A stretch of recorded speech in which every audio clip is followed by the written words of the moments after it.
The Peabody assessment is designed to assess areas of gross motor skills and fine motor skills, specifically in the areas of reflexes, stationary, locomotion, object manipulation, grasping, and visual motor. This type of assessment involves task performance and observation. This test is designed for kids 15 days old to 6 years old and usually takes up to 60 minutes to administer. This assessment had excellent test-retest reliability for all areas of all ages except for the fine motor subtests of ages 2 to 11 months, which was shown to only have adequate reliability. Excellent inter-rater and intra-rater reliability for all ages of all areas were shown. Excellent construct and predictive validity were shown except when compared to the Psychomotor Development Index, in which it only had a poor correlation. In order to administer this test, begin by testing the child on items within each subtest at the entry point appropriate for their age, as marked on the scoring sheet. The basal level is established when the child receives a score of 2 on 3 items in a row. If the child does not reach this on the first 3 items, work backwards through the list until it is achieved. The ceiling level is established when the child scores a 0 on 3 items in a row. The ceiling level is noted. Discontinue testing within that subtest. Each item is scored from 0 to 2. Descriptions of what constitute a 0, a 1, or a 2 is provided in the examiner record booklet. For each of the 6 subtests, add up the amount of points earned to get the raw score. The raw score can then be converted into percentiles, age equivalency values, and standard scores. Percentiles are the percentage of distribution that is equal to or below a particular score. Age equivalence is not often used.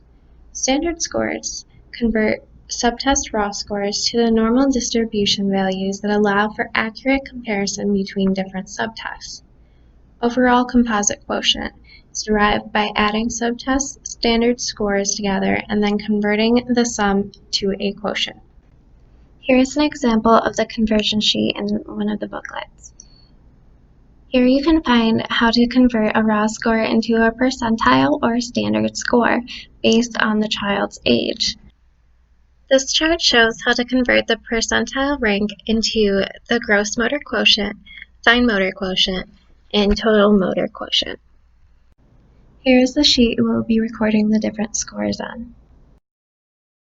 You can administer this assessment 4 different times on 4 different days.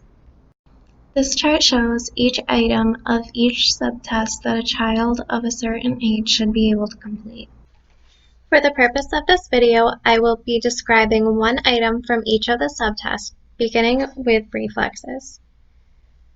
Item number 5 is protecting reaction to the side. Place the child in a sitting position facing away from you. Support the child with your hands placed on his or her hips. Quickly tilt the child 45 degrees to the side. Observe arm and hand movements on side to which the child is tilted. The child will receive a score of 2 if they break their fall by extending their arm and supporting themselves with an open palm for 2 seconds. They will receive a 1 if the child breaks their fall by falling on their forearm, or a 0 if the child falls on their side. This next item is item number 12, sitting/reaching, in the stationary subtest. Use pillows around the child's hips to support the child in a sitting position. Attract the child's attention to a toy attached to a string that is suspended in the midline, 12 inches from the child's chest. The child will receive a 2 if they maintain their balance for 8 seconds while extending their arms and hands to grasp for the toy. They will receive a 1 if the child maintains balance for 5 to 7 seconds while extending arms and hands to grasp the toy, and a 0 if the child maintains balance for less than 5 seconds. This next item is item number 12, extending arm in the locomotion subtest. Place the child on his or her stomach. Child's chin and forearms are resting on the surface. Attract the child's attention to the toy. Say, "Get the toy." The child will receive a 2 if they raise their upper trunk from the surface, shifts weight to side, lifts free arm, and reaches toward toy. They will receive a 1 if the child raises their upper trunk from the surface, shifts weight to side, and lifts free arm without reaching toward toy. They will receive a 0 if both arms remain in contact with the surface.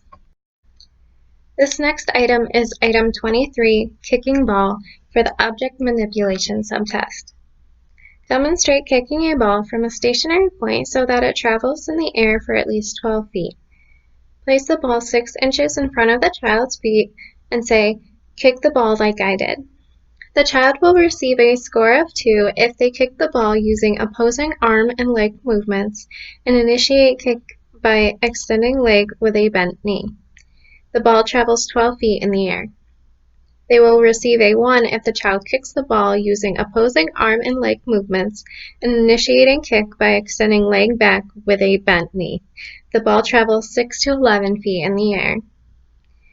They will receive a 0 if the child fails to use opposing arm and leg movements or ball travels less than 6 feet. Moving into fine motor skills, this is item 12, shaking rattle, in the grasping subtest. Sit at a table with a child sitting on your lap facing the table. Place a rattle in the child's hand and say, "Shake your rattle." They will receive a 2 if the child holds and moves the rattle for 60 seconds.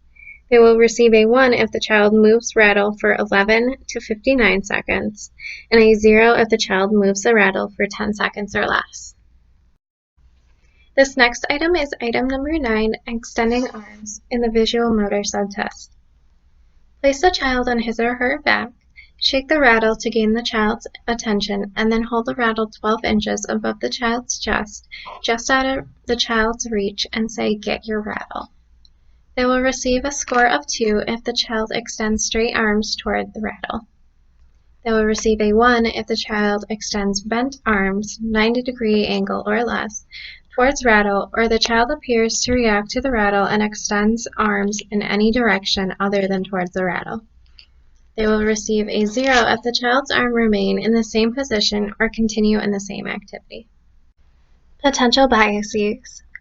Babies reach developmental milestones at different times depending on the environment and culture they grow up in, as shown in the baby's video. This test does not take into account the variance of development in differing cultures or populations.